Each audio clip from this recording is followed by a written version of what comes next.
हाँ चलिए बेटा, हम लोग लास्ट टाइम याद होगा काफ़ी बात पढ़ चुके थे ना। हम लोग पढ़ चुके थे स्प्रिंग का कई केस कि स्प्रिंग में कैसे हम लोग टाइम पीरियड निकालेंगे। अब चलो केसेस को चेंज किया जाए ना। अब हम लोग बात करते हैं, एक दो और क्वेश्चन है, बड़ा अच्छा है, इसको भी देखो जरा सब लोग, चला अच्छे से देखो सब। ये एक प्लेटफॉर्म है और इस पर एक ब्लॉक रखा है जिसका मास m है और ये इसका पोजीशन है और इसके अबाउट ये वर्टिकल प्लेन में क्या कर रहा है, एसएचएम कर रहा है। ठीक है, ये वर्टिकल प्लेन में एसएचएम कर रहा है और इसकी फ्रीक्वेंसी एफ है। ये एक हॉरिजॉन्टल प्लेटफॉर्म है जिसके ऊपर ब्लॉक रखा है। ठीक, तो पहला क्वेश्चन ये है कि यदि ये हॉरिजॉन्टल प्लेन में ऑसिलेट करेगा तो इसका वेट कहाँ पर मिनिमम एक्सपीरियंस होगा और कहाँ पर मैक्सिमम एक्सपीरियंस होगा। पहला क्वेश्चन, फर्स्ट क्वेश्चन कि when A block placed on the platform, horizontal platform, and it oscillate with frequency f in vertical plane, या it is skewed SHM with frequency f in vertical plane, at which point it experience maximum weight and at which point it experience minimum weight। यदि आप थोड़े से भी समझदार हो तो समझो, ये मान लो यहाँ से जाएगा जैसे से ऊपर, तो वो मालूम है एक्सीलरेशन बढ़ता जाएगा और ये कहीं एक्सट्रीम एंड है ना, अपर एक्सट्रीम एंड, तो ये यहाँ तक जाएगा, रुकेगा, फिर यहाँ से यहाँ आएगा, फिर इसके बाद ये नीचे जाएगा ना बेटा, फिर यहाँ कहीं रुकेगा, ये कहोगे लोअर एक्सट्रीम एंड D2। आ रहा है समझ में? ये अपर एक्सट्रीम एंड और ये क्या है, लोअर एक्सट्रीम एंड है। अब तुम ही हमें बताओ अच्छे से, जब ये यहाँ पहुंचा तो क्या एक्सट्रीम एंड पर एक्सीलरेशन सबसे ज्यादा होता है कि नहीं? एक्सीलरेशन ओमेगा स्क्वायर एक्स होता है और एक्स का वैल्यू ए के बराबर हो जाएगा, तो ये एंड है ओमेगा स्क्वायर ए। अच्छा अब बताइए यहाँ होगा क्या, जरा हमको समझाओ अच्छे से। यहाँ मास स्मॉल m है, n कितना है, m है, mg कितना है, mg है, और एक्सीलरेशन किधर की तरफ है, toward the centre. Acceleration toward the centre है तो इस पर सीडो फोर्स किधर लगेगा, ऊपर लगेगा। सीडो फोर्स ऊपर लगा तो क्या ये ma ऊपर हो गया कि नहीं? अब इक्वेशन क्या बनेगा जरा बताओ। n प्लस ma क्यों लगा है मालूम है, सीडो फोर्स बेटा, इस पर बैठ के फ्लेट, अरे नॉन इनर्शियल फ्रेम है, इस पर बैठ कर हम बात कर रहे हैं और इस यहाँ पर याद होगा ना, एक्सीलरेशन का डायरेक्शन हमेशा टुवर्ड द इक्विलिब्रियम होगा, तो ये टुवर्ड द इक्विलिब्रियम है, तो एक्सीलरेशन इधर की तरफ हमेशा, चाहे यहाँ हो चाहे यहाँ हो चाहे कहीं भी, एक्सीलरेशन तो टुवर्ड द इक्विलिब्रियम हो। एक्सीलरेशन इधर है तो इस पर सीडो फोर्स ऊपर लग गया। अब ये n plus ma equal to क्या हो जाएगा, mg, तो n बराबर क्या हो जाएगा बेटा, mg माइनस ma। यहाँ n का वैल्यू mg से कम है और a का वैल्यू जैसे जैसे बढ़ता जाएगा वैसे वैसे n का वैल्यू और घटता जाएगा। a का सबसे मैक्सिमम वैल्यू कहाँ होगा, a का सबसे मैक्सिमम वैल्यू होगा इसके एक्सट्रीम एंड पर, तो a का सबसे मैक्सिमम वैल्यू एक्सट्रीम एंड पर, तो यहाँ पर अपर एंड पर कर सकते हो, अपर पर कर सकते हो n सबसे कम होगा, तो यहाँ पर n का वैल्यू सबसे मिनिमम है। अब जरा समझो, ये नीचे जाएगा प्लेटफॉर्म तो क्या होगा, प्लेटफॉर्म नीचे गया, ब्लॉक यहाँ पर है, n का डायरेक्शन किधर होगा, n का डायरेक्शन ऊपर होगा, mg किधर है इस ब्लॉक पर, नीचे है। अच्छा इस पर इस प्लेटफॉर्म का एक्सीलरेशन किधर होगा, ये नीचे चला गया, एक्सीलरेशन हमेशा टुवर्ड द इक्विलिब्रियम, तो इसका एक्सीलरेशन डायरेक्शन इधर होगा, एक्सीलरेशन इधर तो सीडो फोर्स भी नीचे आ जाएगा। अब बताओ n का वैल्यू क्या होने जा रहा है, n का वैल्यू mg प्लस ma। अरे वाह, नीचे जा रहे हैं तो n mg से ज्यादा है और ऊपर जा रहे हैं तो n mg से कम है। सबसे ज्यादा कब होगा n का वैल्यू, जब a का वैल्यू मैक्सिमम हो, और a का मैक्सिमम वैल्यू कब होगा, जब वो लोअर एक्सट्रीम एंड पर आ जाए, लोअर एक्सट्रीम एंड पर आ जाए तो a का वैल्यू मैक्सिमम हो जाएगा, तो n बराबर mg प्लस ma हो जाएगा। कुछ भी आया आप लोग, तो यहाँ n equal to mg plus ma, a का वैल्यू कितना हो जाएगा, ओमेगा स्क्वायर इंटू a, तो वो तो जाएगा यहाँ तक बात बेटा। तो यहाँ कर सकते हो लोअर एक्सट्रीम एंड पर n सबसे मैक्सिमम, अपर एक्सट्रीम एंड पर n सबसे मिनिमम हो जाएगा। सबसे मैक्सिमम n यहाँ पर और सबसे मिनिमम n यहाँ पर हो जाएगा। कोई भी हमारे स्टूडेंट को कोई बात समझ में आया कि नहीं भाई? आया ना समझ में?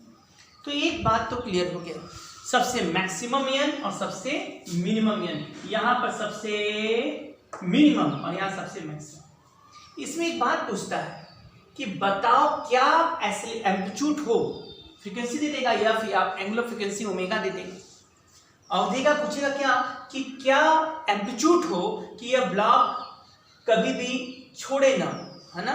क्या एम्पलीट्यूड हो कि यह ब्लॉक छोड़े ना? क्या मैक्सिमम एम्पलीट्यूड हो सकता है कि यह ब्लॉक सरफेस न छोड़े? क्या मैक्सिमम एम्पलीट्यूड हो सकता है कि ब्लॉक सरफेस न छोड़े, प्लेटफॉर्म को कहीं न छोड़े? दूसरा question he, what is the amplitude of oscillation for which, what is the maximum amplitude of oscillation for which block does not leave contact the platform? क्या एम्पलीट्यूड हो मैक्सिमम कि ब्लॉक प्लेटफॉर्म को न छोड़े? अच्छा बताओ, सबसे ज्यादा छोड़ने का चांस कहाँ होता है? जहां n का वैल्यू मिनिमम होता है। ऐसे नहीं देखते हैं पाथ कहाँ छोड़ेगा? n जहां मिनिमम हो। n कहाँ मिनिमम है? एकदम यहाँ पर, अपर स्टीमेंट पर, मतलब यहीं पर पाथ छोड़े, यहाँ ना छोड़े तो कहीं नहीं छोड़े। तो इसका मतलब हमको बचाना है तो हमको यहाँ बचाना पड़ेगा अपर स्टीमेंट पर। अपर स्टीमेंट पर n बराबर mg माइनस ma आया था। अब देखना होगा भाई a बढ़ता जा रहा है, n का वैल्यू घटता जा रहा है। एक ऐसा a आएगा जिस पर n क्या हो गया? 0, और यही एक कंडीशन है जिस पर कर सकते हो ये जस्ट छोड़ने वाला होगा, अब छूटा नहीं होगा। उससे ज्यादा ही a होने का मतलब n नेगेटिव, या नेगेटिव माने ब्लॉक सरफेस छोड़ चुका है। इसका मतलब ये कब होगा? m0 किया, mg किया बेटा, और इधर फेंक देंगे जी तो ma आ जाएगा। m कट गया, a का value omega square a amplitude, और ये g हो गया। एकदम हंसते हंसते बोल सकते हो amplitude equal to g by omega square maximum. इससे ज्यादा हुआ तो पाथ छोड़ना, ब्लॉक प्लेटफॉर्म छोड़ देगा, ये कंफर्म हो गया। अच्छा, अब g बाई ओमेगा स्क्वायर है ना, ओमेगा आप कर सकते हो ना 2 पाई f है, तो ये हो जाएगा 4 पाई f स्क्वायर। क्वेश्चन खत्म। ये क्या था बेटा? जब प्लेटफॉर्म वर्टिकल प्लेन में ऑसिलेट कर रहा था तब की कहानी थी, ठीक है ना? आया कि नहीं बेटा? चलिए 4 पाई स्क्वायर है g अपन 4 पाई स्क्वायर, आया कि नहीं यहां तक सब लोग? अब इसी तरह से एक क्वेश्चन और बन जाता है, आ रहा है, हाँ? इसी तरह एक क्वेश्चन और बन जाता है, और वो ऐसे है कि प्लेटफॉर्म, ये प्लेटफॉर्म है, इस पर ब्लॉक रख दिया,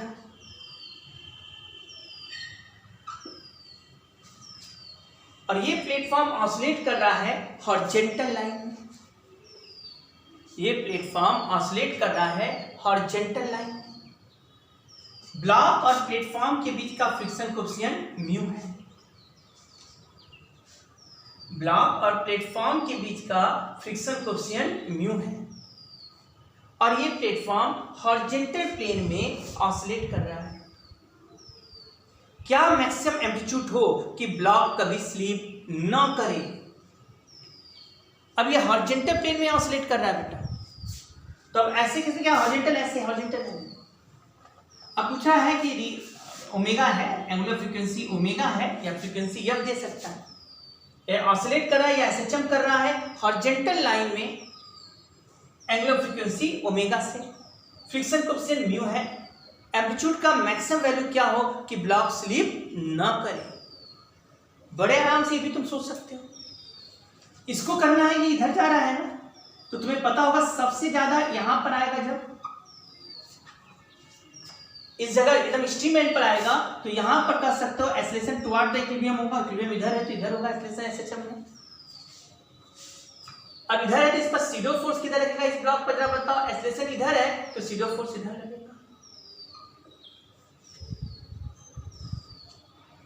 यह स्लिप नहीं करने के लिए जरूरी होगा कि ma should be less than mu into n, mg के बराबर, mg सही है ना? MA जो लगा है इसे सीरो फोर्स बना दिया बेटा हमने कि MA को यदि हम चाहते स्लिप ना करे तो ये जो फोर्स MA है वो म्यूएन से कम होना चाहिए या बराबर यम कट गया बेटा। अब बताओ ए की जगह क्या दिखाएगा omega square A amplitude estimate पर बात करें क्योंकि सबसे ज्यादा एक्सेशन वहीं पर है,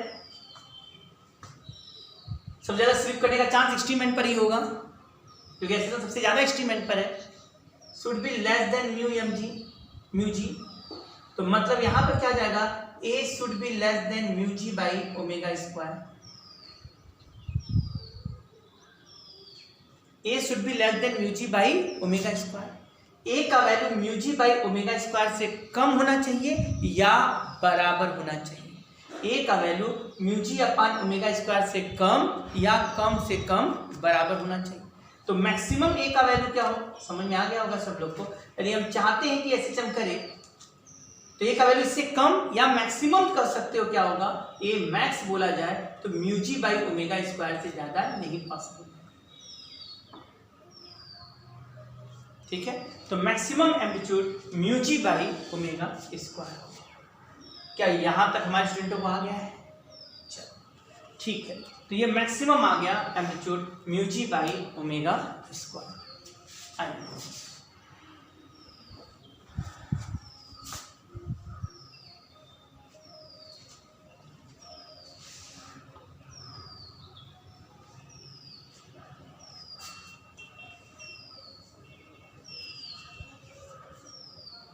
और भी चीज यहाँ तक समझ में आ गया सब लोग को ना। अब इसी में क्वेश्चन बदल बदल के बना देता है, जैसे कभी कभी स्प्रिंग रख देगा ऐसे और इस पर ब्लॉक एक अटैच कर देगा ना, एक अटैच कर देगा कैपिटल एम मास का, स्प्रिंग कांस्टेंट के और ये स्मॉल एम दे देगा।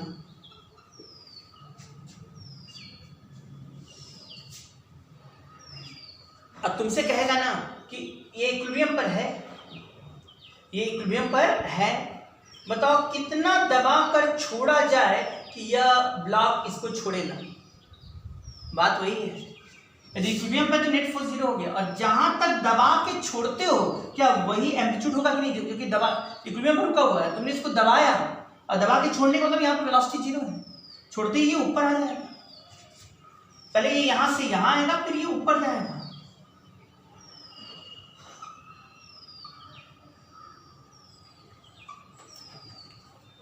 इसका एक्सेलरेशन किधर है? नीचे।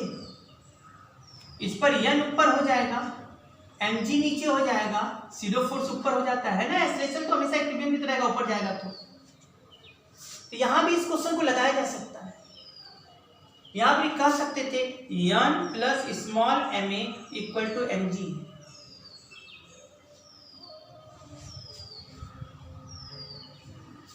n का वैल्यू 0, m कट गया।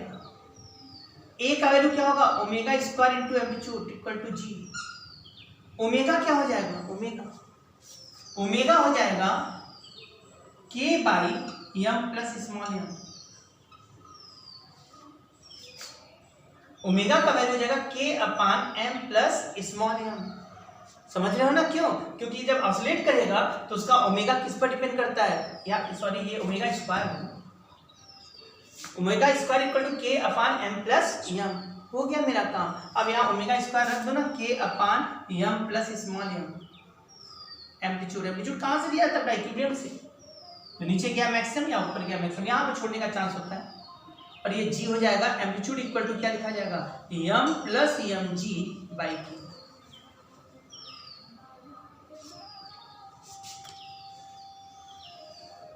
तो समझ में आया कि नहीं यहाँ तक बात है ना? तो ऐसे ऐसे क्वेश्चन भी बन सकते हैं, आता जाए। तो चले हम लोग आगे। तो ऐसे घुमा घुमा के क्वेश्चन बनेगा तो आप लोग सोच लेना यहाँ पर, बस ये समझ लेना ओमेगा मिल गया और कहानी सब वैसा ही है जैसा पहले था।